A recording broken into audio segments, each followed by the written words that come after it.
In this video, we're going to finish it up with dimensions and text, and take a look at printing.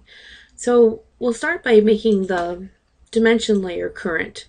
Drop this list of layers down, which I think in your video you can't see the layers. If you pick on this little arrow and drop this list down, you'll be able to pick right on the word dimensions, and that's one of the layers that we created in the first video.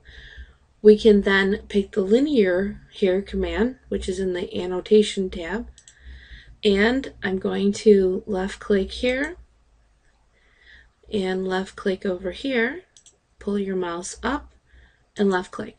And notice right away, as we saw in the last video, the precision is set 4 places to the right of the decimal point.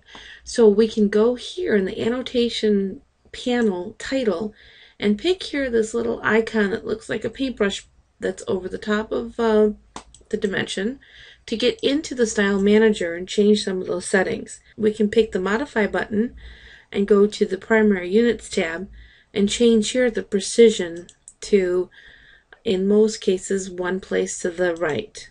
We'll change some of the others as we work with them. Let's go ahead and pick OK and close. We'll be coming back to that dialog box to change a few other things for this assignment.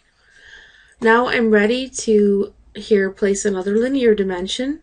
Here, left click here, and left click here. Now when you're trying to line up dimensions here, don't try to eyeball it, because if you're just guessing at where it's at and you're lining up a whole row of dimensions, those arrows will be off. So what you want to do is to come over to this existing dimension and find an object snap that you can pick so that you know that you're right in line with the one that's already existing. I can right click and repeat the dim linear command to pick here and here.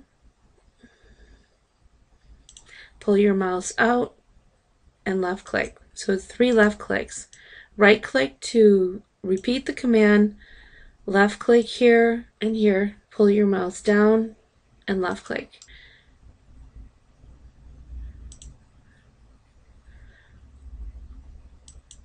When you get to a dimension that has the number rounded and you need to show the 2 places to the right, you can override the dimension style in several different ways.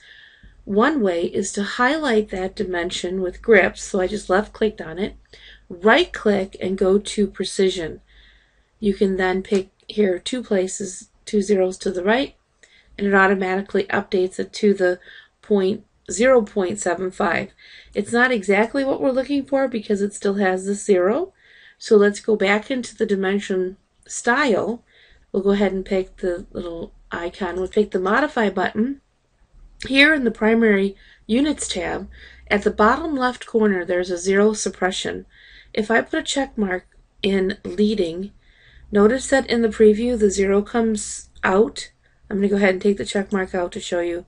There's a 0 there in R 0.8, but if I put the check mark in, then the 0 goes out. I'll go ahead and pick OK and close, and we get our 0.75.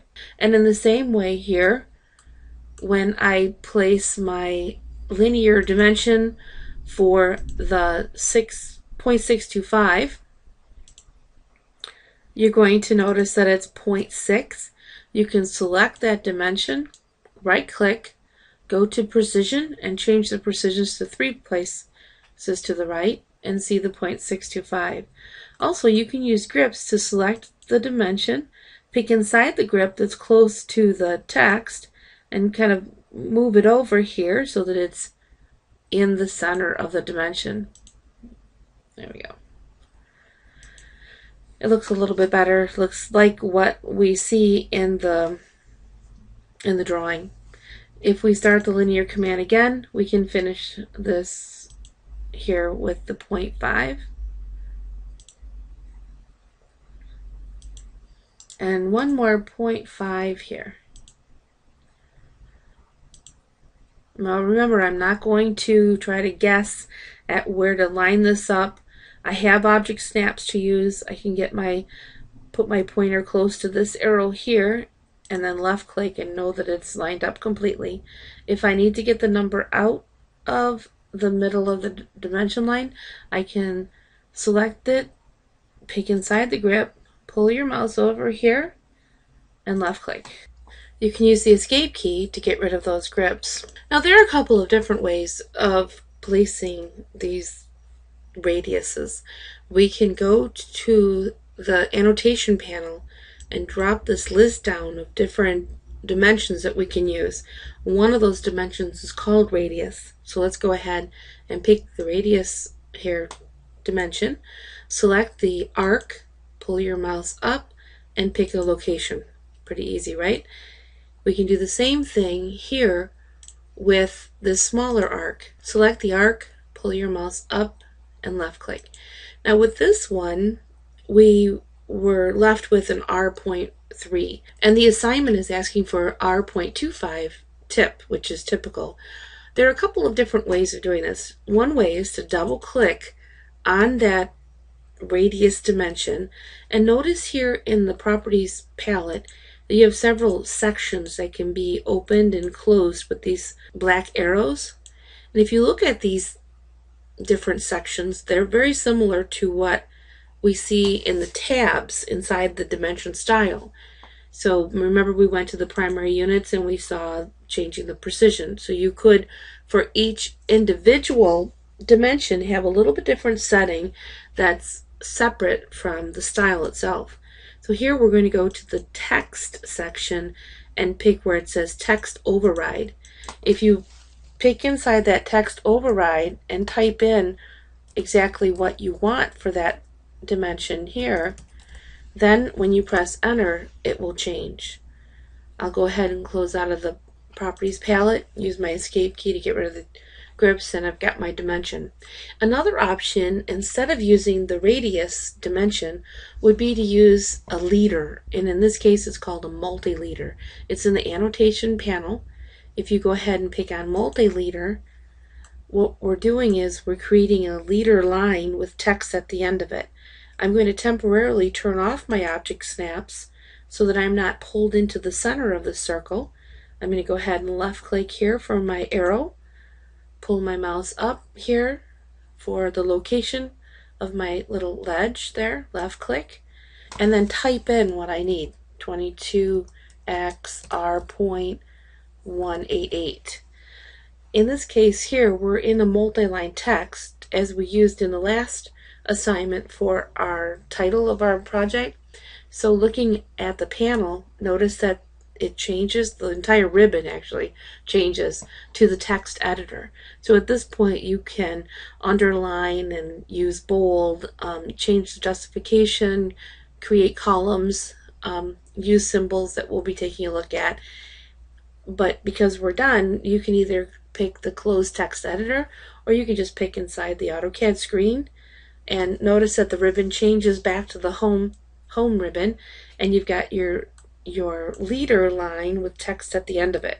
So whether you use the radius dimension with changing here or tweaking the text, or the multi-leader and just typing in the text, they both work really well. Now if we didn't change the zero suppression for the leading zero, then we would have had R.05 for this one, but we changed it for this dimension down here. One more dimension, we need to go back to linear. Notice that in the annotation panel, the last dimension that you used actually becomes the top one, so you don't necessarily have to go through this drop down to get to radius if you're going to use that one again. This time though, we're using linear, so I'll go ahead and pick linear. And I'll pick this corner here. Now also keep in mind that if you turn your object snaps off, you'll need to turn them back on. If you don't see a marker, then you know that you have your object snaps off. You need to turn those back on so that you can get a good dimension, accurate dimension. Something else about dimensions I'd like to show you is that if you select on top of a dimension so that you have those grips, if I pick inside the grip that's at the end of this extension line, and for some reason it ended up way out here and the number changed, I can actually reattach it or line it back up by just picking inside the grip, pulling your mouse over to where you want it to go, and left click. It goes back to that point and the number updates. By default, you get this little plus sign, it's called the center mark inside of the circles. You can go into, again, the dimension style, pick modify, go to here the symbols and arrows tab, and notice here that the center marks are marks, and in the preview it shows a little mark. You can actually pick in front of line and get a little mark and lines that extend from that center, or you can pick in none, which is what we need. Go ahead and pick in none, pick OK, and close. Okay, make sure that you're saving the drawing periodically. Now we're ready to place our title. Let's change the current layer to text. We can use the multi-line text as we did before, and notice the ABC here at the end of your pointer. You can left click here, pull your mouse across, left click here, and you've created a text box. With cap locks on, you can type in assignment and then press enter and type in your name. As we did last week, you can highlight here the assignments by holding your left mouse button down, dragging your mouse across, and picking here underline. Now, there are several options here in the text editor. We have what we need for now. We will be coming back to that later on in different exercises. Go ahead and pick inside the AutoCAD screen, and you've got your title. I can select that title, hold your left mouse button down on it, and move it into place. Let's save the file and take a look at printing. You can pick the little plot icon or printer icon at the top left corner of the screen. And in this dialog box, you have a right panel that opens and closes when you pick the less than and greater than circle at the bottom right hand corner. So you want to open that up. We won't be looking at every detail of this dialog box right now, but if you look under printer plotter name here, you can drop this list down and pick which printer you have. You might have access to a larger plotter, and we'll take a look at that later on as we print larger drawings. The paper size will default, in this case, back to my printer. The plot area is what you want to plot. I don't want to plot this plot area. I have a lot of white space around it. So what I like to use is window. So drop this list down here and pick window so that you can left click here the opposite corners of your title block. If you put a check mark and center the plot and use the plot scale fit to paper, you're going to be able to fit your project to whatever paper size you have. I can pick apply to layout to make sure that these settings will be saved with the file, and we're going to be using landscape because we want it to be horizontal. We'll go ahead and pick the preview button and see that here we can print our border because we used fit to paper. You'll also notice that if you downloaded AutoCAD as a student version, you'll have this piece of text that prints. There really isn't a way of getting rid of that text. I suggest to my students sometimes to print a smaller border so that you can cut off that piece, or you can create the file as a JPEG file and then use a program like Picasa or Adobe Photoshop to take it out as a choice. We can go ahead and exit here where it says close preview window. Pick the circle icon with an X in it to come back to the dialog box. We said last week that we could attach properties to color. If your plot style table is none and you're printing to a black and white plotter, your yellows will print very light compared to your blues and your reds. It's trying to plot those colors in black.